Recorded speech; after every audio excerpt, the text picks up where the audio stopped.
안녕하세요. 은혜 홈스쿨 이찬희입니다. 오늘 제가 여러분께 보여드릴 것은 르네상스에 대한 그러면 우리는 어떻게 살 것인가의 강의에 대해 여러분에게 말해보고자 합니다. 맨 처음에 있었던 토마스 아퀴나스의 사상은 가진 긍정적 측면은 예술에서 곧 감지됩니다. 지오토 이전의 피렌체 미술은 단조롭고 깊이가 없었습니다. 예를 들면 마리아와 그리스도를 사실적으로 그렸다기보다는 그냥 상징적으로 간단하게 그렸습니다. 500년 동안 이 피렌체 예술은 변하지 않았죠. 그 후 치마부에 치마부에라는 사람의 제자인 지오토가 더불어 비로소 토마스 아퀴나스의 사상에 근본적인 변화가 일어났습니다. 지오토는 자연에 대한 적당한 위치를 부여했고 인물을 사실적으로 나타내었습니다. 1304년 지오토가 그린 그림 최후의 심판, 여기 지금 보시면 최후의 심판, 이 그림이 바로 이 예를 잘 나타냅니다. 하지만 지오토의 작품에는 몇 가지 기술적인 결함이 있었어요. 여기 지금 보시면은 얘네들이 발로 안 서 있어요. 그러니까 발로 서 있지 않고 발가락으로 서 있습니다. 그래가지고는 이런 문제가 있었죠. 그리고 인물들이 둘러싼 이런 배경이 인물들에 비해 너무 작았습니다. 하지만은 자연과 적당한 거리를 둠으로써 하나님이 만든 자연의 중요성을 잘 나타내게 되었죠. 그래서 이처럼 지오토는 르네상스의 사람들이 특징이 될 다재다능한 여러 가지 그런 다재다능함을 보여주기 시작했습니다. 자연을 강조하게 된 예술 분야는 이런 긍정적인 영향은 그림뿐만 아니라 이 글 저술에서도 나타납니다. 지금 나오는 단테가 있는데요. 이 단테는 지오토의 친구이고 지오토가 그리는 방식으로 글을 잘 쓴 단테이죠. 그의 저술은 깊이가 깊고 심오와 아름다움을 지닌 천재적 작품이었습니다. 하지만 인본주의가 성장함에 따라서 그는 기독교 세계와 고전적 이교 세계, 그러니까 로마 세계와 우리 기독교 그 세계관을 아예 섞어버렸어요. 그래가지고는 이런 토마스 아퀴나스가 잘못했던 그런 걸 따라가 버렸죠. 그래서 단테의 작품이 신곡이 지금 얘가 들고 있는 이 작품이 지금 얘가 단테인데요. 얘가 지금 들고 있는 작품이 신곡이라는 작품입니다. 이건 진짜 책이고요. 그래서 이 책에서 나오는 그 두 가지 좀 오류라고 해야 되나요? 오류가 있는데 첫 번째는 단테의 지옥 안내자는 그의 친구인 시인 버질, 그러니까 그가 되게 존경했다는 점을 시인 버질이고요. 그리고 두 번째로는 지옥에서 가장 악독한 죄인들은 가룟 유다, 예수님을 배반한 가룟 유다, 그리고 또 웃긴 게 카이사를 배반한 브루투스와 카시우스가 지금 여기 책상에서는 가장 나쁜 놈으로 나와 있습니다. 그리고 재미있는 점은 자연대 은총 문제가 단테의 저술 속에 잘 나타나 있는 베아트리체와 단테의 아내의 대립 속에 잘 나타난다는 것입니다. 단테는 생애 내내 실제로 한두 번만 베아트리체를 사랑했습니다. 그냥 한두 번 보았는데 그걸 사랑했고, 반면에 그냥 아내는 단테를 위해 음식을 만들고 아이를 돌보는데 필요한 사람이라고 생각했습니다. 그냥 자기가 좋아하는 사람은 따로 베아트리체라는 사람이 있고, 그냥 자기 부인은 그냥 가정부라는 말이죠. 그리고 이상한 때인 여자는 이 베아트리체는 그냥 몸이 없는 환영이었습니다. 인본주의의 아버지라고 불리는 페트라르카는 또한 단테를 절차에 밟았습니다. 페트라르카는 전문적인 인본주의와 인본주의자들이 탄생했습니다. 얘가 이 인본주의자와 인본주의자들을 만들었죠. 그들은 그냥 로마 시대의 저수를 존경했습니다. 하지만 그들은 기독교 교회보다는 르네상스 인본주의자들이 품고 있던 자율성을 좋아했었고, 그냥 그 자율성은 현대의 인본주의, 즉 인간의 자율적이고 비기독교자는, 그러니까 얘네들은 기독교 교회보다는 오히려 인간의 자율성, 그런 걸 더 좋아했어요. 그래서 결국은 얘가 이런 문제 때문에 그 인본주의가 그 비기독교적 기독교랑 대칭되는 그런 형상을 빚어지게 됩니다. 자, 그 다음에 르네상스에 있었던 긍정적인 측면이 하나 있었는데, 항상 바로 이 자연을 강조했습니다. 여기 저기 자세히 보시면은 자연을 강조했어요. 이 자연을 강조한다는 것은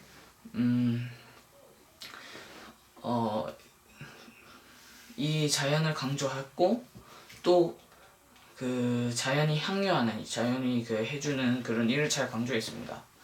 브루넬스키와 더불어 이 아저씨가 건축을 진짜 잘했어요. 그 건축은 그렇게 해서 발전이 되었습니다.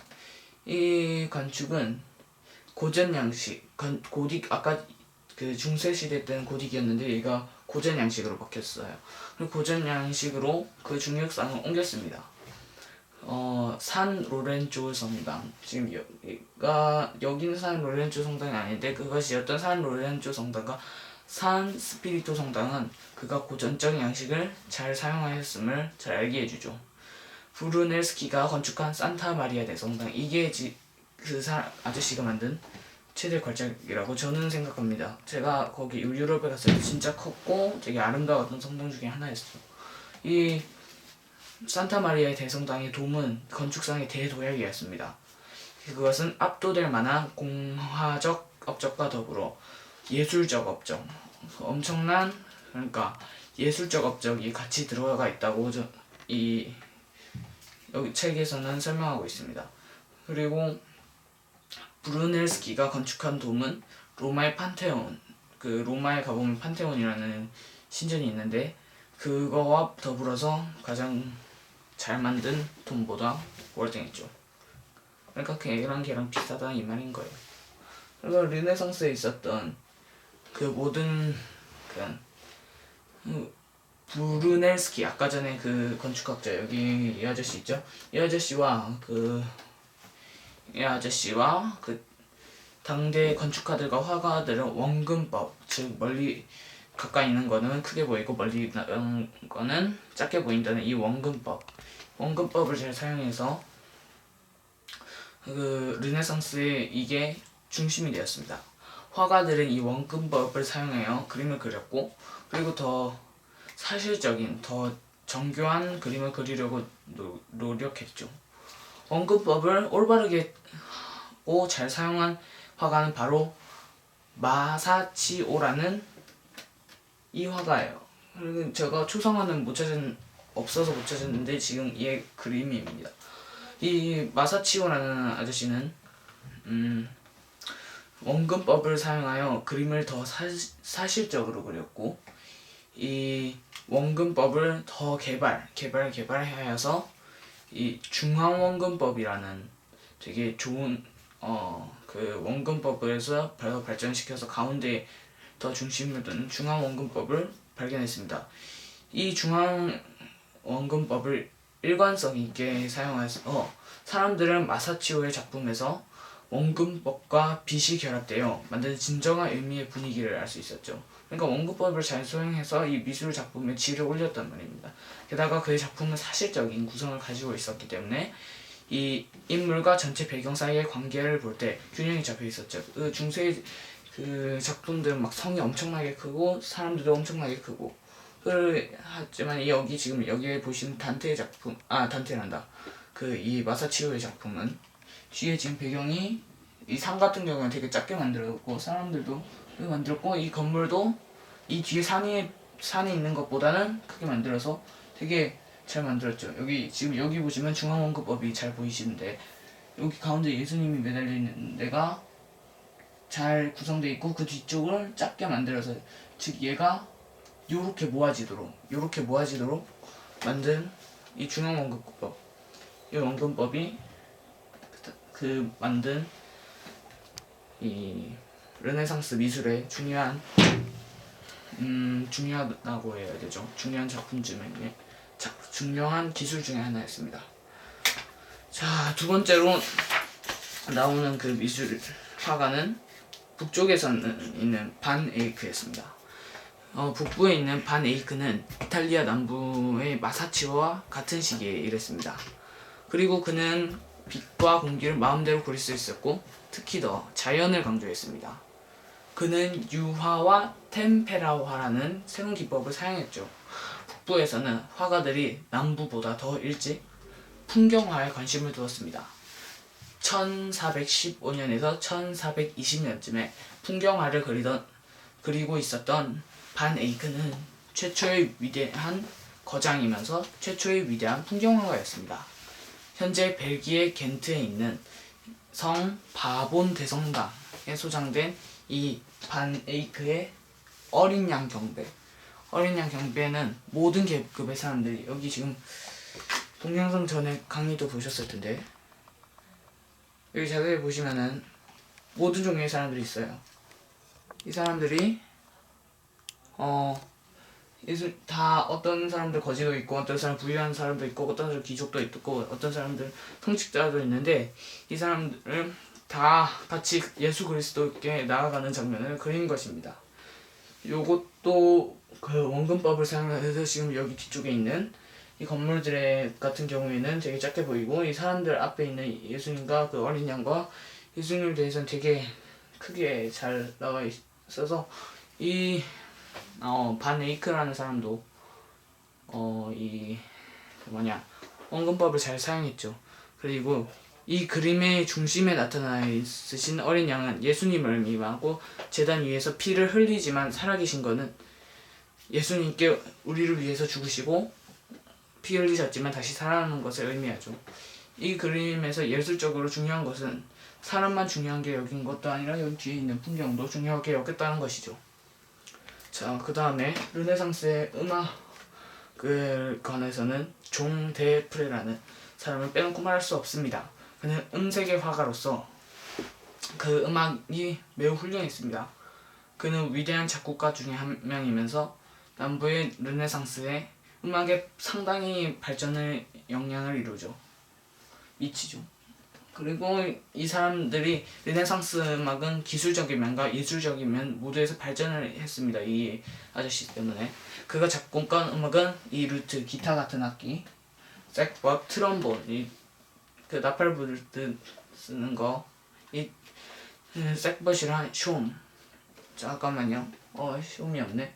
안 찾아나봐요. 하여튼 바이올은 이 바이올린이랑 비슷한데 줄이 좀 더 많고 좀 통통한 악기입니다. 그리고 드럼, 이 드럼은 아실 거고요. 그리고 크롬은 되게 좀 지팡이 같이 생겼으면서 리코더랑 비슷하게 생겼어요. 되게 특이한 악기 중에 하나죠. 얘네들이 모두 다 조화로운 소리, 즉 그 통일을 이룬, 같이 음색이 통일을 이루어서 만든 곡들을 잘 작곡한 작곡가였습니다. 이 여러 가지 예술들은 하나님과 예수님 그리고 성경에 관해 옛날에는 사용되었죠. 중세에는 다 그렇게 사용되었습니다. 하지만 이 시대를 지나게 되면서 문화와 예술은, 그러니까 르네상스를 지나게 되면서 이 문화와 예술은 인본주의적, 반기독교적 예술이 되어버렸습니다. 이러면 안 되죠. 그렇죠? 이러면 안 되죠. 그리고 프랑스의 푸케의 붉은 옷을 입은 동정녀, 이 그림은 마리아의 위상을 뒤집어 놓았습니다. 이 그림은 마리아에게 거룩함이 없을 뿐만 아니라 마리아의 의미조차 파괴했죠. 그 거룩한 마리아가 좀 이상하게 보이사가 되어 있어요, 여기에는. 그래서 처음에는 종교적인 측면이 이 르네상스의 문화 때문에 위협다가 나가는, 지금은 그 위험이 지금 여러 측면에 펴져 있습니다. 지금 우리가 살아가는 이 세상 속에서도 이 여러 가지 측면이 지금 문제가 되는 게 되게 많죠. 르네상스의 거장 중에 한 명이 미켈란젤로, 이 아저씨 있죠? 이게 유명한 겁니다. 이 인본주의를 특세하게 만든 사람 중에 한 명이죠. 그는 다비드상을 1504년에 만들었습니다. 하지만 여기 서 있는 다비드상은 성경에 나오는 다윗 왕이라고 생각할 수 없고 오히려 인본주의적 이상, 즉 인간은 위대하도다 라는 표현으로 생각해야 될 것입니다. 미켈란젤로는 인본주의적 이 다비드상을 만들어서 이 다비드상은 그렇게 생각을 하셔야 될 것 같아요. 다비드는 인본주의적 인물이 그 자신의 미래의 인간을 보았음을 선언한 것이었습니다. 이 입상은 자신의 힘에 대해 확신을 가지고 미래를 보는 인간이고 인간이 강력한 존재라는 것을 말하고 있습니다. 이 인본주의는 자신만만한 자신 속에 서 있었고 다비드는 그 표상으로 서 있었습니다. 그러니까 결국은 인본주의의 표상이었죠. 하지만 미켈란젤로가 말년에는 인본주의를 내세우지는 않았습니다. 나중에는 결국은 그러니까 아까 전에 얘기한 거죠. 다비드상은 결국 인본주의의 상징, 그 인본주의의 기초 중심돌이 되었죠. 하지만 여기 지금 나오는 피에타, 그의 말년 작품인 피에타에서는 인본주의적 사실이 줄어든 게 확실히 나타납니다. 자, 가장 유명한 르네상스의 거장, 바로 이 사람 누구죠? 알죠? 레오나르도 다빈치입니다. 그는 역사적으로 중요한 위치에 있었습니다. 그는 화학자, 해부학자, 식물학자, 공학, 기사, 그리고 예술가였습니다. 지금 여기 보시는 거는 그는 진정한 르네상스의 화신이었습니다. 그는 거의 모든 일을 할 수 있고 또 잘했습니다. 일반적으로 레오나르도는 최초의 현대 수학자라고 생각했습니다. 지금 여기 진짜 잘 만들었죠. 그는 추상적으로 알고 있을 뿐만 아니라 이 아저씨는, 이 레오나르도 다빈치는 이 공식들을 다 자기의 노트북에 온갖 공학적 방법을 적용했습니다. 레오나르도는 자신이 가지고 있던 수학적, 문학적 지식, 이 여러 가지 지식들을 가지고 보편적이고 자신에게서 출발하는 인간은 모든 문제를 해결할 수 있다. 즉 인본주의적 사상이죠. 결국 이 가치를 찾으려고 했습니다. 하지만 그는 인본주의적 기반 위에서는 결코 보편자를 그릴 수 없었습니다. 결국 이 아저씨도 그 보편적인 사람, 즉 이 강력한 사람을 결국은 찾고 그리려고 했지만 결국 인본주의 위에서는 인간에 대한 답이 없습니다. 결국은 하나님으로 그 답이 나오지 인간에게서 아무리 찾아봐야 나오지 않습니다. 토마스 아퀴나스는 인본주의적 사상의 기반을 마련했고 르네상스는 그것을 키워나갔습니다. 하지만 르네상스인들은 기독교와 플라톤 사상, 즉 인본주의적 사상과 기독교 사상을 같이 혼합하려고 했죠. 하지만 실패했습니다. 하나님이 그렇게 놔두시지 않으시는 거죠. 이처럼 인본주의 사상 위에서는 절대적인 기준, 인간의 가치, 이런 인간이 모든 문제를 해결할 수 있다, 이런 것에 절대로 성공할 수 없다는 르네상스의 인본주의에서 이 인본주의의 한계가 결국은 드러났죠. 보세요. 여기 잘 보시면은 제가 PPT를 만들어 놓는 건데 인간이 인본주의 중심인 상식이 얘예요. 그러니까 인간이 짱이다라는 말이죠. 그러니까 인간으로부터 모든 것이 나오고 인간이 세상을 지배하고 인간이 모든 것을 만들었다. 하지만 인간에 대한 문제는 해결이 불가했어요. 왜냐면은 이게 하나님에서 나온 게 아니기 때문에 인간은 해결을 못합니다. 결국 뭔지 아세요? 노답이에요. 답이 없어요.